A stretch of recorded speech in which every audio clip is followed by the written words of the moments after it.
Assalamualaikum warahmatullahi wabarakatuh.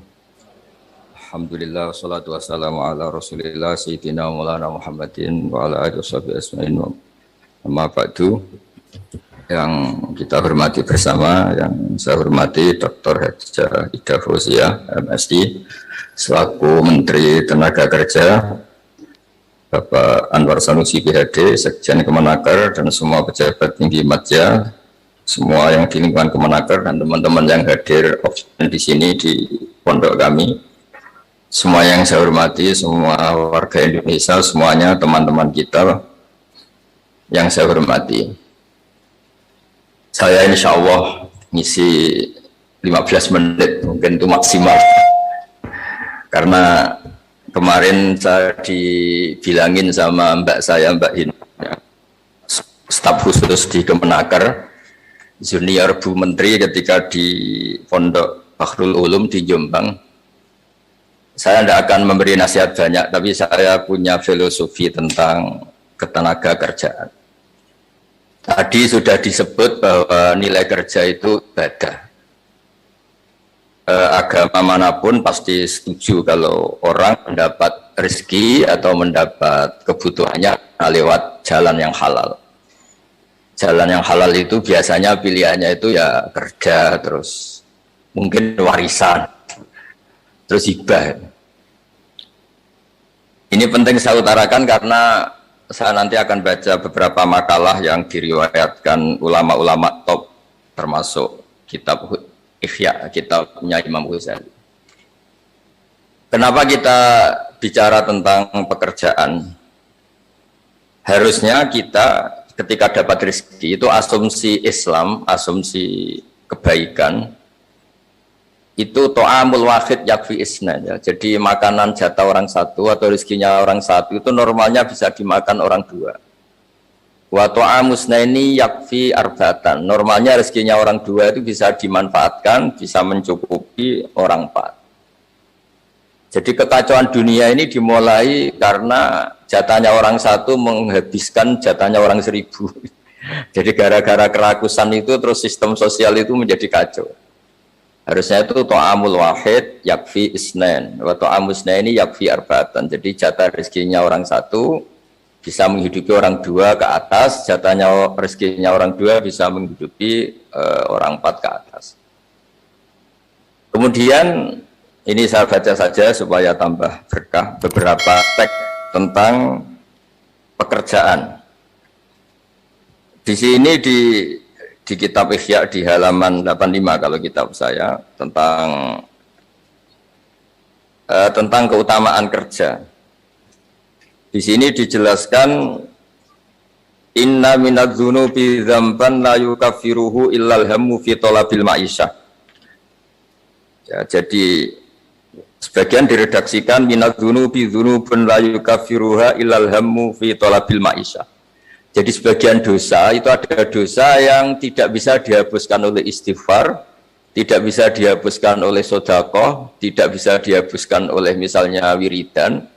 Yang bisa menghapuskan dosa itu hanya kalau kita serius atau kepikiran, hammu itu kepikiran mencari maisha, mencari rezeki. Jadi sudut pandang itu penting. Jadi kita yang sedang istighosah atau kita yang sedang pengajian atau mungkin kita sedang jadi ustadz, itu melihat orang mencangkul, orang ke pabrik, orang di aktivitas pekerjaannya, itu harus kita lihat bahwa mereka adalah orang-orang yang sejatinya sedang minta ampun sama Allah Subhanahu wa Ta'ala. Karena di sistem pekerjaan itu lahirlah satu variabel atau satu apa saja yang positif. Ada hukum sosial karena ketemu teman yang saling memberi pengalaman. Ada ketergantungan manusia sama hal-hal yang halal. Ini yang paling penting. Sehingga banyak orang itu diwaktu karena pekerjaannya. Misalnya orang bisa hidup itu sebetulnya karena makan nasi, minum air, itu sesuatu yang halal. Jangan sampai orang bisa berpikir, bisa tenang kalau minum narkoba misalnya. Orang bisa kerja karena digerakkan punya anak kecil, punya ibu yang rentan, atau punya keluarga yang membutuhkan.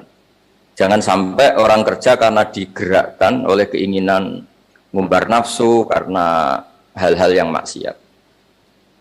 Sehingga status orang yang dagang misalnya atas sirusoduk yusawi yaumal qiyamati ma'as-siddiqin wa syuhada. Orang yang dagang kemudian dia benar, dia jujur, itu nanti makomnya kelas dia itu bersama para orang-orang yang meninggal syahid, misalnya pahlawan-pahlawan kita dulu. Ini penting saya utarakan supaya cara pandang kita terhadap beragama. Jadi jangan sampai misalnya kita beragama terus kemudian melihat yang ibadah itu yang datang ke masjid. Sehingga kita jam kerja, kemudian ada pengajian, kita tidak pengajian itu dianggap salah karena nggak datang di masjid. Padahal kita datang ke pabrik atau ke pasar, itu nilainya sama-sama ibadah. Ini penting supaya cara pandang kita terhadap orang lain itu positif. Saya berkali-kali bilang, kalau ada tetangga saya meninggal, saya muji-muji. Karena orang ini kalau malam tidur, kalau malam mungkin ya lihat sinetron, kalau malam itu ya santai-santai di rumah sampai pagi. Kalau kita pakai sudut pandang maksimal, yaitu yang dikatakan taat itu tahajud, witir, wiridan, itu maka orang ini tidak masuk kategori taat. Tapi kalau kita kembali ke definisi takwa, takwa itu meninggalkan hal-hal yang dilarang Allah Ta'ala. Orang ini akan kelihatan berprestasi karena saat di rumah dia berarti tidak melakukan hal-hal yang kriminal, tidak mencuri, tidak ganggu orang lain, tidak menjadikan kegaduhan di perempatan atau di jalan-jalan. Sehingga agama ini juga harus mengapresiasi tarkul ma'asi, bahwa orang yang tidak punya aktivitas di rumah itu banyak yang dilakukan sebetulnya, yaitu kebaikan masif, kebaikan bersama, karena orang ini tidak melakukan hal-hal yang merugikan orang lain. Sehingga saya berkali-kali bilang kalau saya jadi kiai atau jadi orang baik, itu kalau ada orang yang dermawan, ngasih sesuatu ke kita, ya kita senang karena kebaikan itu diapresiasi. Misalnya ada apa tadi, Bu Menteri cerita, Kemenaker dapat apresiasi, dapat penghargaan. Ya kita senang karena itu rezeki, karena itu penghormatan. Tapi andaikan tidak, itu juga senang. Senangnya karena mungkin orang lain ini sudah tidak butuh kita untuk berbuat baik. Saya berkali-kali bilang, kalau Anda jadi kiai tidak usah tersinggung kalau tetangga tidak minta konsultasi. Artinya mereka sudah mandiri, bisa memutuskan masalahnya sendiri. Tapi kalau konsultasi, anggap mereka punya akhlak, tanya kiai. Kalau tidak, ya anggap saja mereka sudah mandiri. Makanya sudut pandang ya dalam Islam, itu sudut pandang itu penting sekali. Jadi setelah kita baca beberapa hadis, jadi suatu saat Rasulullah itu ngaji di masjid, di teras masjid. Beliau ngaji, kemudian ada pemuda dengan cangkulnya, dengan enaknya melewati Rasulullah. Sehingga para sahabat itu komplain, ini pemuda ngawur sekali, ada Rasulullah ngaji tapi tidak ikut ngaji, malah berlalu saja tetap ke ladangnya. Tapi ketika dengan tanda kutip disalahkan, Rasulullah malah bela pemuda tadi. Itu pemuda kalau dia kerja karena mencarikan nafkah untuk keluarganya, yang kecil atau yang tua, dan supaya dia tidak minta-minta orang lain, itu juga sunnahku. Sehingga bentuk sunnah Rasul itu tidak harus orang datang ke pengajian, kemudian orang ikuti fatwa kita, mu'idzah kita. Mungkin teman-teman yang sedang bekerja itu tidak lagi mendengarkan ngaji, sudah melakukan isi pengajian. Jadi yang lain baru mendengarkan, yang itu sudah melakukan isi pengajian. Makanya kalau di daerah saya banyak, kenapa kamu tidak datang ngaji? Saya lebih ngaji dari Pak Kiai. Kenapa? Pak Kiai kan yang menyarankan supaya kita baik sama orang tua. Saat Pak Kiai pengajian, saya ngurmat orang tua saya di rumah sakit.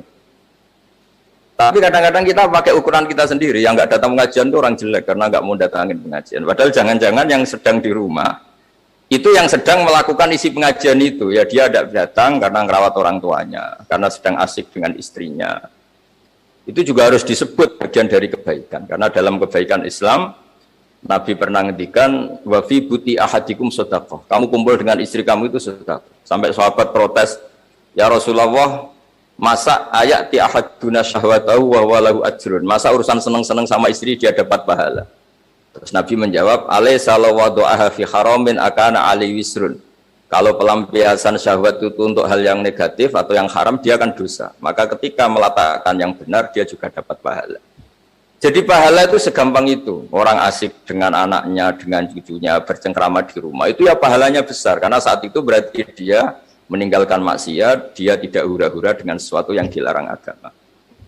Nah, pekerjaan juga gitu. Mungkin orang lain dapat uang karena transaksi narkoba, mungkin orang lain dapat uang karena kejahatan, mungkin orang lain dapat uang karena menipu. Orang-orang yang bekerja itu luar biasa, ingin dapat rezeki dari pekerjaan. Itu harus kita apresiasi. Sehingga makam orang-orang ini, makomnya, itu nanti kalau meninggal ma'asidikin wa syuhada. Orang-orang punya gelar asidik, gelar yang luar biasa dalam khazanah kewalian. Nah, orang-orang yang bekerja itu nanti makomnya seperti itu. Itu adalah inspirasi kita yang luar biasa. Sehingga nanti kita tidak melihat orang lain itu, wah, wong kok kedonyan tok, orang orientasinya dunia tok, bekerja terus, ingin kaya raya, itu duniawi sekali. Kita tidak boleh berpikir seperti itu. Karena apapun banyaknya harta di tangan orang-orang halal, di tangan orang-orang baik, itu pasti efeknya juga bisa melahirkan pekerjaan, bisa melahirkan kemanfaatan. Sehingga Nabi kalau muji pedagang itu, dari 10 rizki itu 9 berkahnya ada di pedagang. Karena kalau pedagang itu kikir-kikirnya pedagang, dia harus mengeluarkan uang, bayar supir, bayar satpam, bayar yang ngirim jasanya dan sebagainya. Sehingga uang tetap berputar. Tapi sebaik-baiknya Anda kalau tidak dagang, itu mungkin uang ditabung, uang mandek. Sehingga potensinya itu ikhtikar. Ikhtikar itu menyimpan. Itu kalau ngelebihi kuota tertentu dilarang oleh Islam. Jadi karena saya nekuni keilmuan agama, maka saya hanya cerita bahwa betapa Allah itu ngapresiasi pekerjaan. Nabi Dawud itu seorang raja, kaya raya. Tapi beliau tidak mau makan illa min kasbiyadih, kecuali hasil pekerjaannya sendiri. Masyhur itu di riwayat-riwayat, beliau seorang raja, tapi hanya makan kalau tembikar atau anyaman bambunya atau apalah, pokoknya dari anyaman bambu itu terjual. Kalau hari itu nggak terjual ya nggak bisa makan. Padahal beliau seorang raja, saking inginnya supaya rezeki yang dia makan, yang beliau makan mingkas biyadi, dari hasil karyanya sendiri. Banyak kiai-kiai guru-guru kita yang meskipun secara lahir kaya, tapi ya untuk pondok, untuk publik, yang untuk dirinya itu sekadarnya. Bahkan saking ekstrimnya di dunia kiai itu ada seorang kiai yang punya pisang yang ditanam secara halal, dan di tanah yang pasti halal, itu setiap makan yang mungkin rofahiyah itu ya agak hura-hura itu dikafaroi dengan makan pisang itu. Satu pisang dibagi-bagi, kemudian itu dianggap kafarah. Nah, kenapa cara-cara publik itu banyak rofahiyah? Rofahiyah itu begini misalnya. Mungkin kalau kita kiai kecil atau tokoh kecil atau siapa saja yang nasibnya kecil lah, itu mungkin kita muassis, kita pendiri. Misalnya ada kiai kecil di kampung tertentu, itu mungkin dia pendiri masjid, pendiri madrasah. Tapi mungkin setelah kita jadi kiai besar itu, nyuwun sewu diundang masjid itu. Dan kemudian posisi kita mendapat. Ini yang menjadikan kita harus tawadhu, seperti tadi syairnya Mbah Mus tadi. Kita ketika kiai kecil itu pendiri masjid, tanah kita dipakai masjid, setelah kita kiai besar kok malah dapat uang dari masjid. Mungkin karena kita kuliah dapati pinter itu, kelasnya jadi tokoh di pedalaman. Akhirnya kita mungkin bikin apa di situ yang manfaat, aliran air, bikin apa yang manfaat. Tapi kalau kita kepinteran malah jadi orang yang terus hubungannya dengan negara itu mendapat, bukan memberi. Nah, hal-hal seperti ini harus jadi motivasi semua pekerja. Menteri juga mentalnya harus memberi. Pekerja juga mentalnya harus memberi. Maka dulu banyak negarawan kita bilang hubungan Anda dengan negara itu sejauh mana Anda memberi sama negara ini. Jangan berpikir sejauh mana negara ini memberi kepada kita. Itu yang diajarkan guru-guru kita, orang-orang kita, bahwa hubungan kita dengan negara, dengan orang lain itu yunfikun. Yunfikun itu berkontribusi. Sehingga saya ini termasuk kiai yang kalau ketemu orang yang terlalu baik sama saya ini saya sungkan. Karena hubungannya saya mendapat. Tapi kalau ketemu orang yang lebih lemah mungkin saya lebih pede karena hubungan kita ini memberi. Itu yang diajarkan al-yadul ulya khairum min al-yadis sufla. Bahwa tangan yang atas lebih baik ketimbang tangan di bawah. Makanya saya mohon kementerian semuanya lah, kita hubungan dengan bangsa kita, dengan masyarakat kita, dengan rakyat kita, hubungan memberi, bukan hubungan mendapat. Bahwa secara aturan atau secara kultur karena kita pejabat, kita kiai mendapat itu ya rezeki dari Allah yang kita terima secara syukur. Tapi sebetulnya komitmen kita sebagai bangsa itu komitmen memberi. Ini harus dicatat. Karena Islam mengajarkan ma'aliyal umur. mental-mental yang mulia. Mental mulia itu ya mental heroik, mental memberi, mental berkontribusi. Bukan mental nyuwun sewu, mental hanya ingin mendapat. Itu bukan mental yang ma'aliyal umur, bukan mental yang terhormat. Jadi saya mohon ini mungkin ya harus saya sampaikan karena memang supaya orang itu melihat bahwa pejabat itu mikir kita, mikir negara. Presiden juga gitu, kiai juga gitu. Semuanya harus diartikan mereka itu berpikir keras untuk kita. Tapi kalau kita orang yang mungkin agak nyun sewu, agak dengki atau agak hasut, berpikirnya tuh enak jadi pejabat, enak jadi kiai besar, enak jadi ini itu. Itu jadi kita repot. Makanya tunjukkan bahwa kita adalah orang yang bermental heroik, orang yang bermental berkontribusi, orang yang bermental khairunas anfa'uhum linnas. Terus yang terakhir, karena tadi banyak membaca puisi, banyak saja dan saya senang sekali, tapi saya mau cerita tentang keunikan dunia wali. Dulu itu ada seorang wali jadi pegawai penjaga kebun, padahal seorang wali dia penjaga kebun anggur. Jaga kebun anggur, karena dia wali hanya jaga aja. Bertahun-tahun dia jaga di situ, mungkin 10 tahun. Suatu saat majikannya datang. Saya ambilkan anggur terbaik yang paling manis.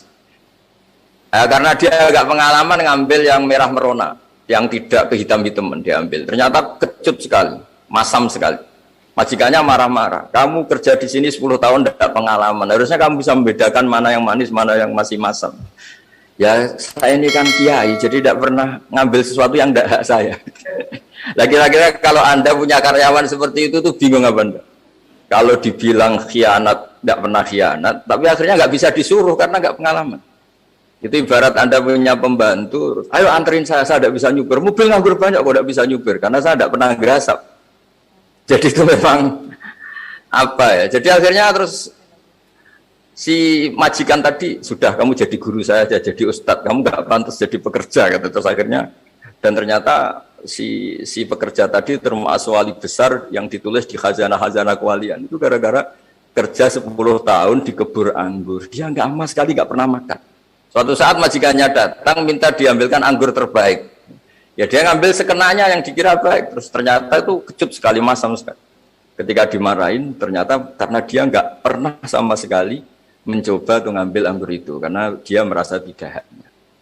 Jadi saya mohon profesionalitas dijaga, amanah dijaga, tapi komitmen terhadap kebaikan bersama, karena ekonomi itu kalau kita bangkrut yang sakit ya semuanya, bukan Menteri Keuangan saja, bukan Kemenaker saja. Kalau negara ini kolab, yang bingung juga enggak presidennya saja, kita semua juga bingung. Jadi merasalah sebagai bangsa yang bersama, ingin kebaikan bersama, karena khairun nas anfa'uhum linnas, dan agama ini harus dirasakan sebagai rahmatan lil alamin, semuanya enak, semuanya nyaman, karena kita semua kenal Bismillahirrahmanirrahim, ketika menyebut Allah pasti yang maha pengasih dan maha penyayang. Saya kira demikian, mari berdoa bersama, semoga bukti bahwa kita bergantung sama yang menguasai langit bumi, menguasai kehidupan kita, menguasai semua yang terlewatkan maupun yang akan datang. Al-Fatihah. Subhanallah wa bihamdihi adada khalqihi wa ridha nafsihi wa zinata arsyihi wa midada kalimatihi. Subhanallah wa bihamdihi adada khalqihi wa ridha nafsihi wa zinata arsyihi wa midada kalimatihi.